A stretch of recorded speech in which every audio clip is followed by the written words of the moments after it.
Welcome back. So, this is lecture 54 in this course on Bayesian modeling. Topic of this lecture is hypothesis testing using Bayes factors. This is an important topic because in behavioral sciences, it all comes down to whether you can test your hypothesis using any statistical inference method that you are using. So, we are often interested in testing a hypothesis, and hypotheses are mostly about whether a particular effect is present or not. So, for example, let us say whether the word recognition times are affected by the frequency of the words or not. So, if a word is more frequent, you will recognize it faster. If a word is less frequent, you will recognize it slower. So, that could be a hypothesis of interest. How would you test this hypothesis in the Bayesian framework?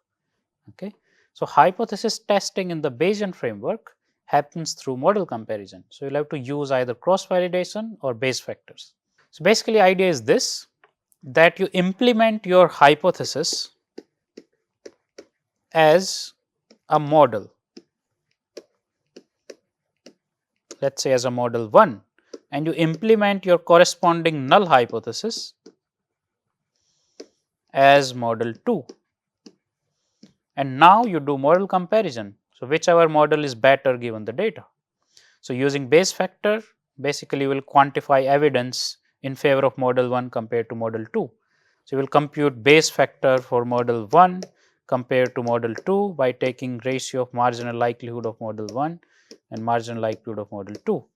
This will give you amount of evidence for model 1 compared to model 2 given the data. Okay. But this requires you to implement the hypothesis and the alternative hypothesis and the null hypothesis as models. So, for instance, we have taken this example multiple times, so I will stick with this, that does word frequency, let us say this is your research question, does word frequency affect, does frequency of a word affect the recognition time of that word?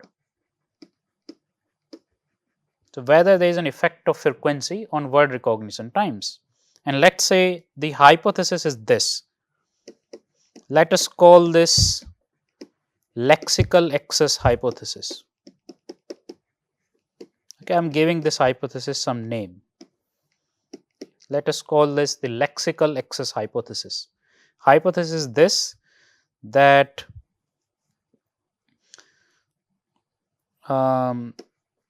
recognition times are affected by word frequency. Or you can make more specific statement like recognition times or recognition is faster for high frequency words. Okay. But what it means is that frequency does affect, frequency has an effect on recognition times. So, that is your lexical excess hypothesis. But in order to test this, you need a null hypothesis. You need a null hypothesis always in frequentist framework. Here as well, you will need some null hypothesis or some reference, some baseline model, right. So, in this case, let us say your null hypothesis is this, that frequency does not affect recognition times. Okay. So, frequency has no effect on RTs, on recognition times. Okay. Now, you will have to implement these two hypotheses as models, and then you will do model comparison. So, how you can implement these two hypotheses as model? So, let us call it lexical excess hypothesis model, and let us call it null hypothesis model, or let us say zero frequency effect model. Okay.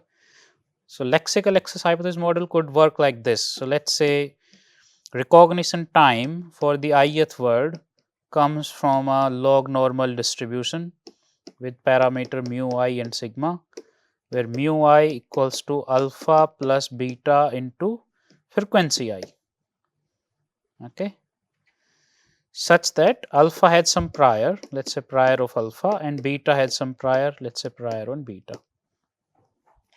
Okay, so beta can have positive or negative values depending on your hypothesis. Here as well, you can assume the same likelihood that RT comes from log normal mu I sigma, mu I equals to alpha plus beta into frequency I, but alpha do have some prior, but beta is equals to 0. That is, frequency does not have any effect on average recognition times. So, when beta is 0, there is no effect of frequency.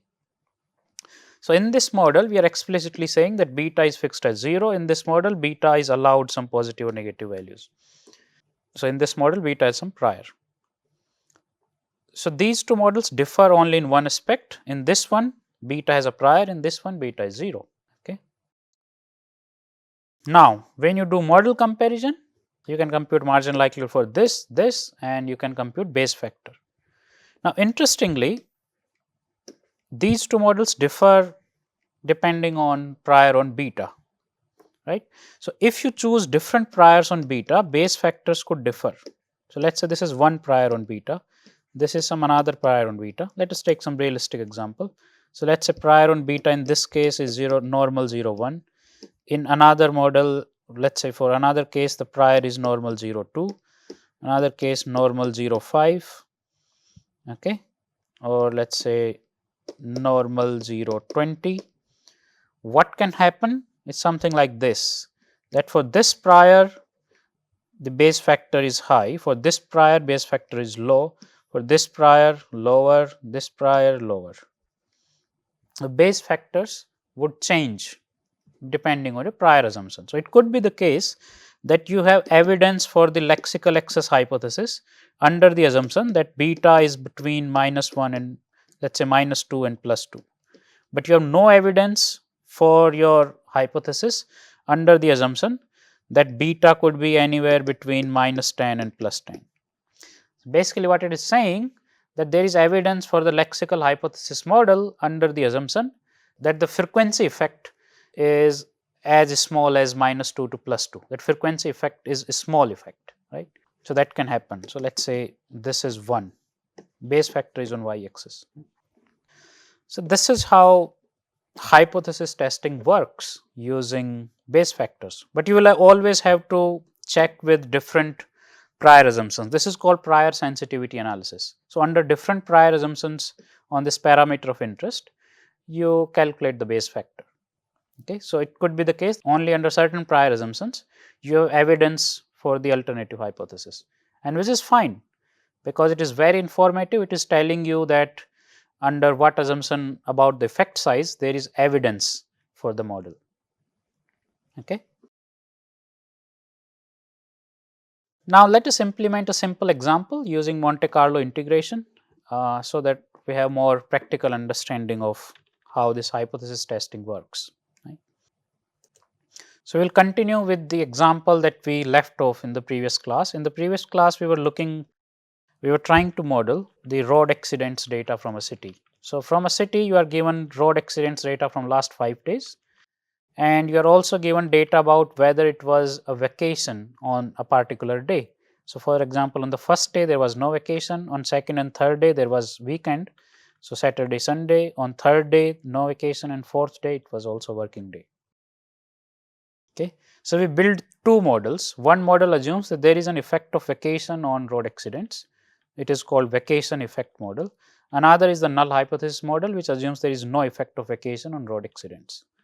Both models assume that the number of road accidents on a day comes from a Poisson distribution with underlying rate parameter lambda, and both assume that lambda is a function of vacation. Basically, it is an exponential function of alpha plus beta into vacation. But in model 1 there is some prior assumed on beta. For model 2 beta is 0. Okay, so that's the difference. Now let us implement these two models, and basically we want to compute marginal likelihood for each model. Okay, so I will do that using simple Monte Carlo integration method for now. Okay, so I can increase the number of samples now because you have two parameters now, not one, alpha and beta. Okay, so that might help. So let's say I choose 5 lakh samples. Now lambda is not the parameter anymore. Parameters that I have are alpha and beta. So let's say alpha I comes from R norm. What mean and standard deviation? So let's choose. So this is importance density, right? So let us choose a mean between, let's say, 0 and 5. Okay, it's already quite vague. So yeah, 0 and 5 is fine. Okay, but it would allow negative values as well. So what is, for example, exponent of -10? It's very low, right? So this is fine. I think this works. By exponent of 10, okay, you can take slightly lower values.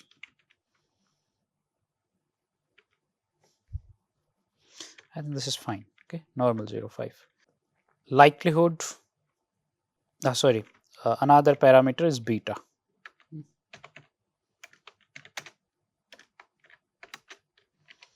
So what importance density I can choose for beta? Let's say R norm.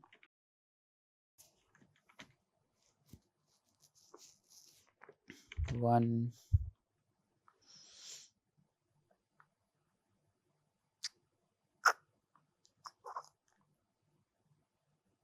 let's say 0, 2.5.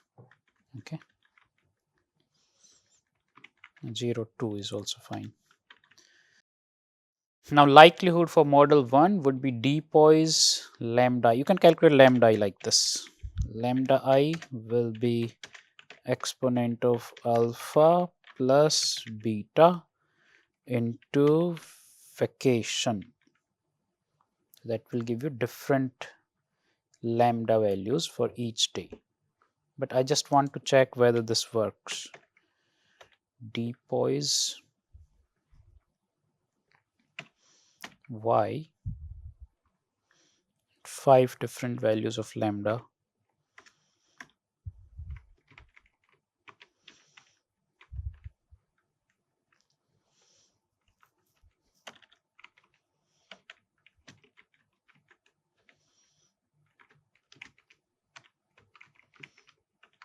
Okay, it works. So this would work.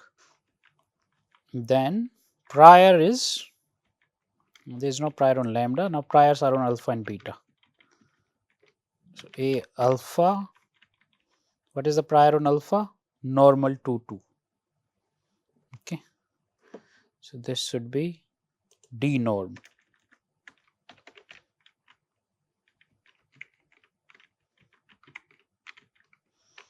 What is the prior on? We will multiply both these priors to get joint prior density. What is the prior on beta? For the first model, normal 0, 1. Prior हो गया. Now what is importance density? So importance density of alpha,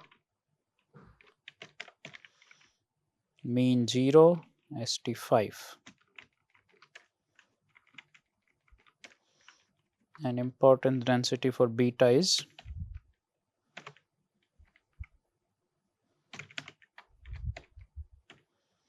0, 2. And now I can calculate weighted likelihood, which is likelihood into prior divided by importance density. Fine.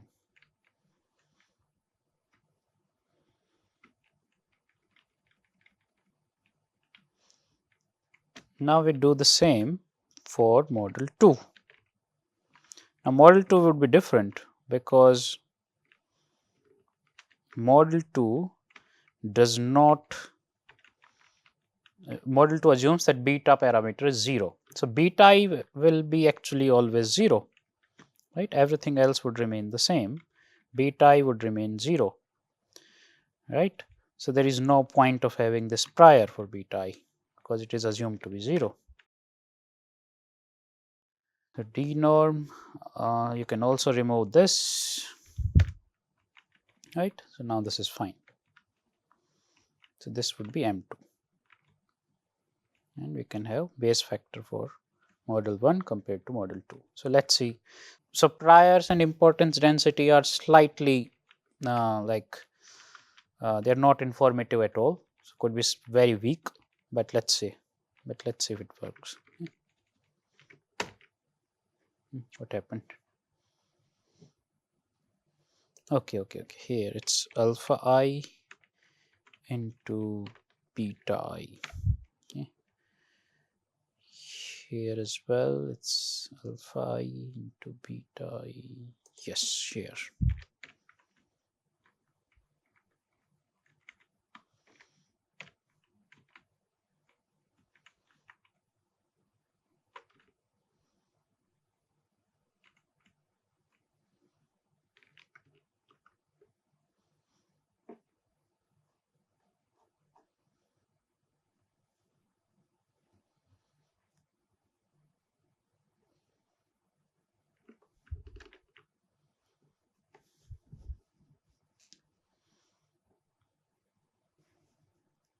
Okay. Yes, so we got a base factor of 8.6. Okay, so it shows that there is some moderate evidence for model 1 compared to model 2. So there is some evidence for the vacation effect model.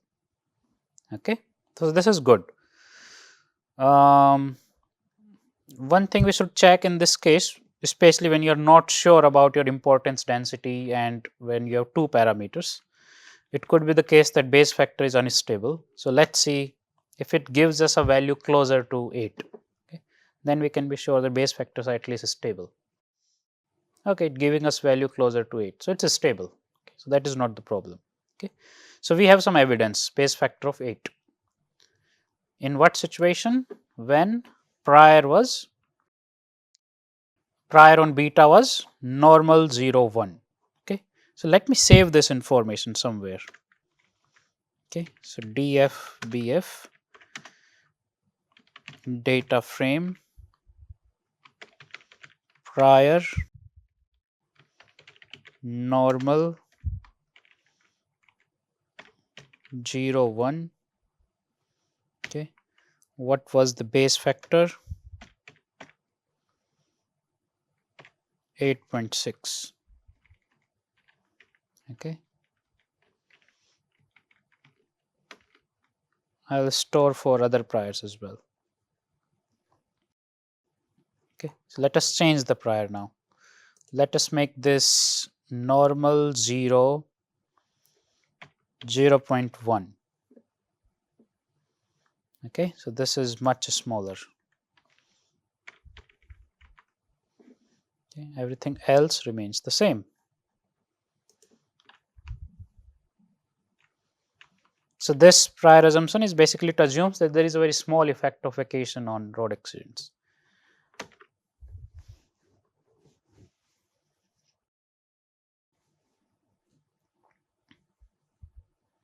And we get a base factor of 1.5. Basically, I think it is allowing values too small, which is basically it's not giving you anything, right? So this is for which prior? Normal 0 0.1. Let us try for normal 0.5.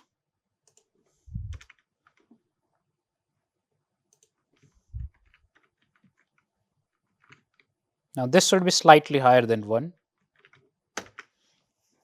Sorry, slightly higher than 1.5, and maybe somewhere around 3 4. Okay, it's 9. Okay, so this is quite good for normal What was the prior? Normal 0, 0.5. So some interesting things might be happening between 0.5 and 0.75. Let's see.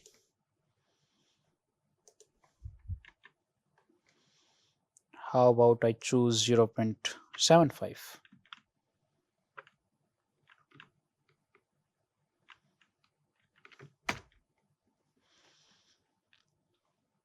I'm just showing you sensitivity of the base factor to the prior. Okay, 9.42. Okay, let us take even a higher value.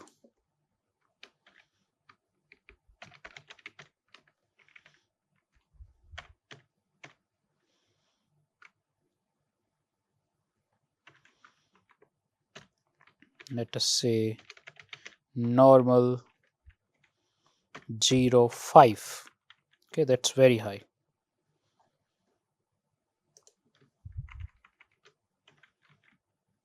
What would happen now?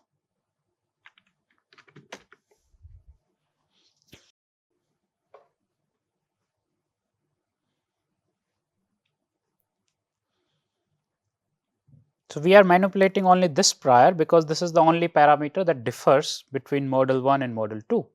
Alpha remains the same, so we do not need to worry about that. So our parameter of interest here is beta, because that's the parameter that is producing the difference between model 1 and model 2.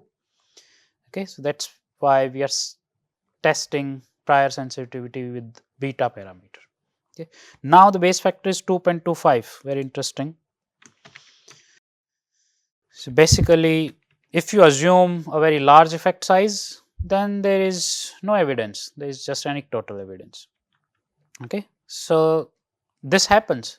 So only in a certain range. So when you assume that beta values are, let's say, somewhere around, let's say, -1 to +1, only within that range there is some evidence for the vacation effect model. But if you assume that beta is very small, let's say around 0.2 to +0.2, basically 0 to 0.2, or very large, let's say -10 to +10, then there is no evidence for the vacation effect model. Okay. You can actually plot this to see how it looks like.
So I'm going to plot all these base factors such that on x-axis I will show priors, on y-axis I will show base factor values.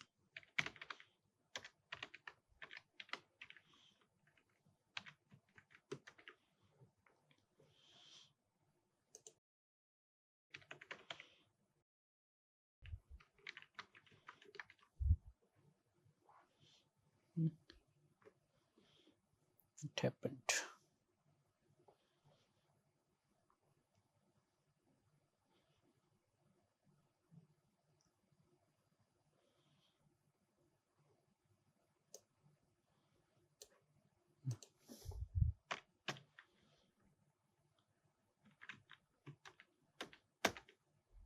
This is how it looks like.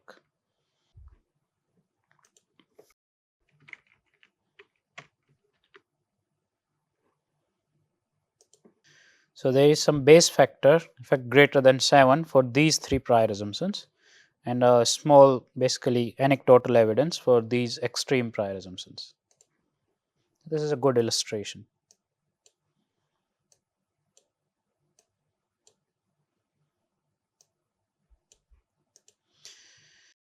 Okay, but this is not the only thing you can do using base factors.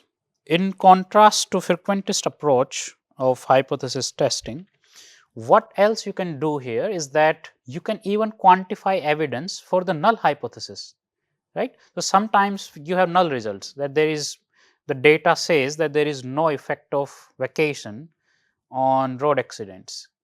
In the frequentist framework, there is no way to quantify evidence for the null effect, to quantify evidence for zero effect of vacation on road accidents. Or you can say that there is no evidence for the effect of vacation, but you cannot say that there is evidence for no effect of vacation. These are two different statements.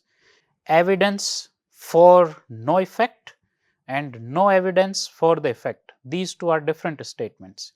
In frequentist framework, you can make this statement that there is no evidence for the effect of something, but you cannot quantify whether there is evidence for no effect, for zero effect of something. But in Bayesian framework, you can do that. So, for example, let's say the data actually does tell you that there is really no there is really no effect of vacation on road accident. Let's say data is something like this. Okay, so maybe there is evidence for no effect of this, but how would you quantify? Okay, so in frequentist framework you can't do that. In Bayesian framework you can do that. All you need to do, you will have exactly same models, but now you can quantify direct evidence for model 2, basically for the null hypothesis model compared to the vacation effect model. Okay, how would you do that? But now the prior on beta has to be could be directional, right? So let's say whether the null model has some evidence compared to a model which assumes that there would be some positive effect of vacation. So let's say truncated normal prior on this. Okay, so you can have a truncated normal density here, but we can ignore that for now. So now for this new data, let us quantify evidence for model 2 versus model 1.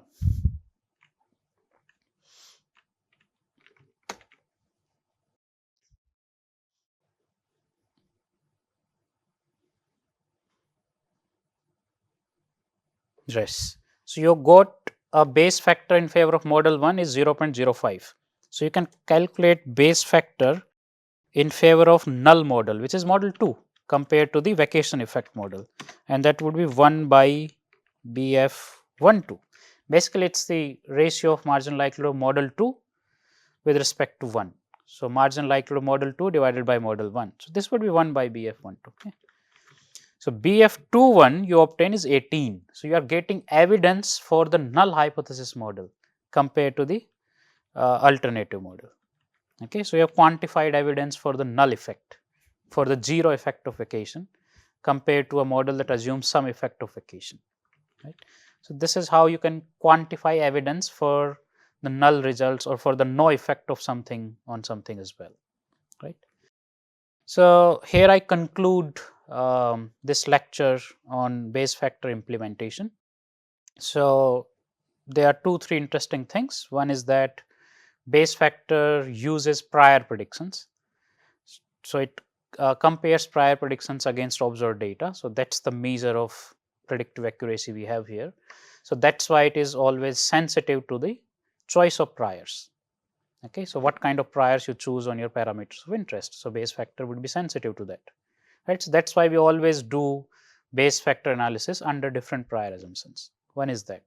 Second, you can reliably compute base factor using Monte Carlo integration for simple models, right, that we have done here. Third, you can use Bayes factor to quantify evidence even for the null hypothesis, which is not possible in frequentist framework, right?